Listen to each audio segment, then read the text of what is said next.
नहीं नहीं नहीं नहीं, मैंने तो बहुत अच्छा काम किया, बहुत पुण्य काम किया। चित्रकेतु ने कहा ये रहा तुम्हारे जीवन का हिसाब किताब, खुद देखो। मुल्ला नसरुद्दीन ने देखा तो उसमें वाकई में ऐसा कुछ नहीं था कि स्वर्ग में रह सके।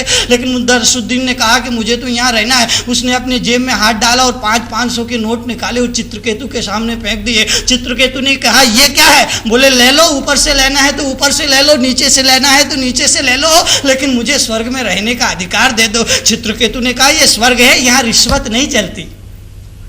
मुल्ला नसरुद्दीन रिश्वत के दम पर स्वर्ग में रहने का अधिकार पाना चाहता था। चित्रकेतु ने कहा यह स्वर्ग है और यहाँ स्वर्ग है इसलिए यहाँ रिश्वत नहीं चलती है। अरे पृथ्वी लोक की आदतें यहाँ काम नहीं आएंगी। क्यों? कि ये स्वर्ग है और इस स्वर्ग में रिश्वत लेना अन्याय है, पाप है। पृथ्वी पर रिश्वत लेने का अलग अर्थ होता है और स्वर्ग में रिश्वत का अलग अर्थ होता है। पृथ्वी पर रिश्वत का अर्थ होता है अन्याय, अन्याय नहीं, अन्याय, साइड बिजनेस। तुम्हारी पृथ्वी पर रिश्वत का अर्थ अन्याय हो सकता है, लेकिन ये स्वर्ग है, ये स्वर्ग है, यहाँ रिश्वत का अर्थ अन्याय यानी पाप हुआ करता है, इसलिए यहाँ रिश्वत नहीं चलती। मुल्ला नसरुद्दीन को पहली बार लगा कि ये नोट नहीं है तो महाज ये कागज है।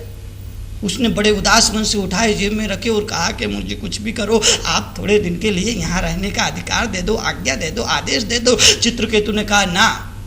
बोले नहीं मैं तो यहाँ रहूँगा। चित्रकेतु ने कहा अच्छा तू ही बता तूने पृथ्वी पर रह के कौन सा अच्छा काम किया। मुल्ला नसरुद्दीन ने कहा कि हाँ हाँ ठीक है ठीक है ठीक है, याद करता हूँ, बताता हूँ। याद करता रहा।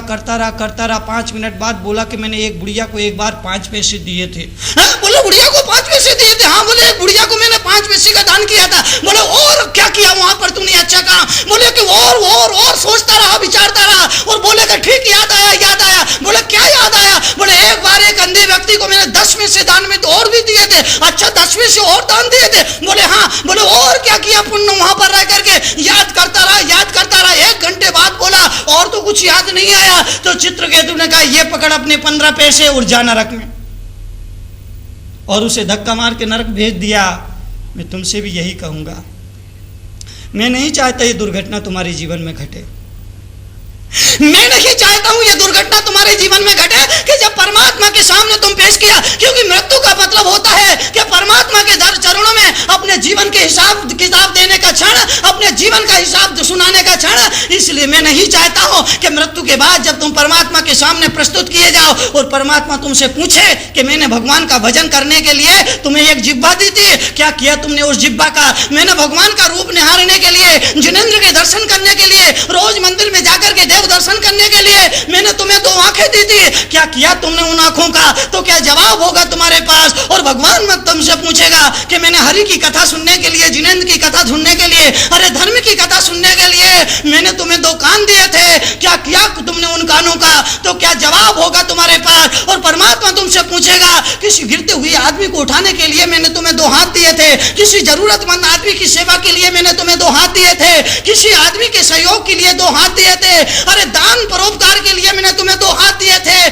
क्या किया तुमने उन हाथों का? तो क्या जवाब होगा तुम्हारे पास? और परमात्मा तुमसे पूछेगा कि मैंने तीर्थ यात्रा के लिए तुझे 2 पैर दिए थे, क्या किया तुमने उन पैरों का? तो क्या जवाब होगा तुम्हारे पास? और परमात्मा तुमसे पूछेगा कि अच्छा बुरा का विचार करने के लिए, शुभ अशुभ का विचार करने के लिए, धर्म अधर्म का विचार करने के लिए मैंने तुझे एक स्वस्थ और अच्छा चैतन्य मन दिया था, क्या किया तुमने उस मन का? तो क्या जवाब होगा तुम्हारे पास? अगर जवाब होगा तो स्वर्ग में रहने का, परमात्मा के साम्राज्य में रहने का अधिकार मिलेगा, और अगर कोई जवाब नहीं होगा तो धक्के मार करके निकाल दिए जाओगे, नरक में पटक दिए जाओगे, अंधेरे गर्त में धकेल दिया जाओगे। इसलिए मैं नहीं चाहता हूं ये दुर्घटना तुम्हारे जीवन में घटे, इसलिए कह रहा हूं चिता जलने से पहले अपनी चेतना को जगा लेना। चिता जलेगी ये तय है, जीवन में मौत आएगी ये तय है, फिर से तुम्हें मनुष्य का जीवन मिले ऐसा तय नहीं है, क्योंकि 83,99,999 योनियों में भटकने के बाद मिलता है मनुष्य का जीवन। 83,99,999 योनियों में भटकने के बाद मिलता है यह जीवन, बड़ा दुर्लभ है। अगर संसार में सर्वाधिक अगर कोई दुर्लभ है वो मनुष्य का जीवन है, वो अच्छा कुल का, अच्छा परिवार में जन्म लेना है, वो देव गुरु शास्त्र का समागम है, वो शरीर की निरोगता है, वो इंद्रियों की पूर्णता है, वो धार्मिक संस्कार वाले घर में पैदा होना है, ये सारी चीजें दुर्लभ है। वो तुम्हें सौभाग्य से प्राप्त हो गई, फिर भी संयम लेने का मन ना करे, फिर भी भगवान का भजन करने का मन ना करे, फिर भी सत्य के, संयम के, धर्म के मार्ग पर चलने का मन ना करे।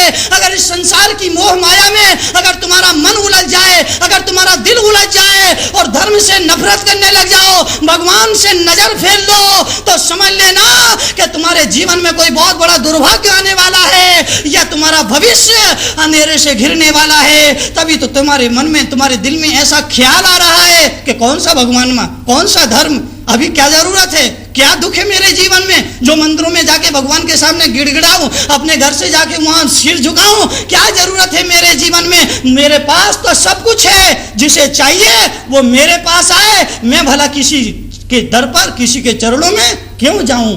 ये ख्याल केवल इसीलिए आ रहा है कि तुम्हारा पतन अवश्यंभावी है।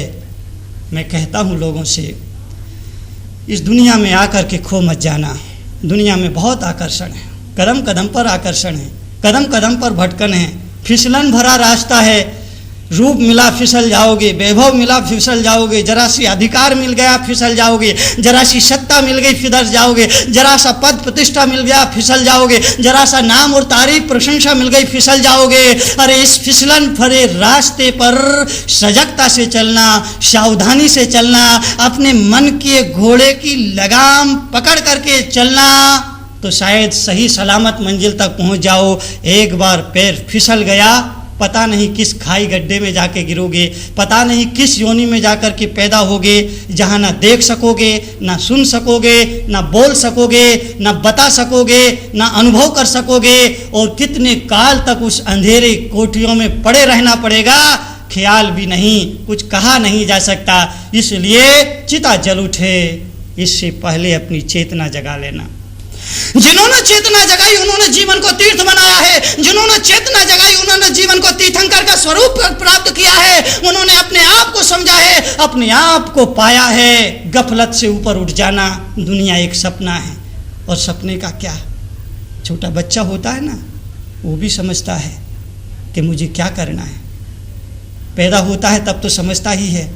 जब तुम नीचे की योनियों में थे, नरक में थे, निगोद में थे, पशु योनि में थे, अंधेरे में थे, तो तुमने भगवान को हाथ जोड़ के कहा था कि भगवान एक बार मुझे मनुष्य का जीवन दे दे, मनुष्य की योनि दे दे, तो मैं तेरी पूजा करूँगा और तेरे रास्ते पर चलूँगा, तुझ तक पहुँचने का प्रयास करूँगा। और उसी प्रार्थना के बल पर तुम्हें यह जीवन मिला है। भूल गए जो वादा किया था, जो संकल्प किया था, जो प्रॉमिस किया था, जो वचन दिया था, भूल गए। संसार में आकर के, संसार की माया को देख करके, संसार के आकर्षणों को देख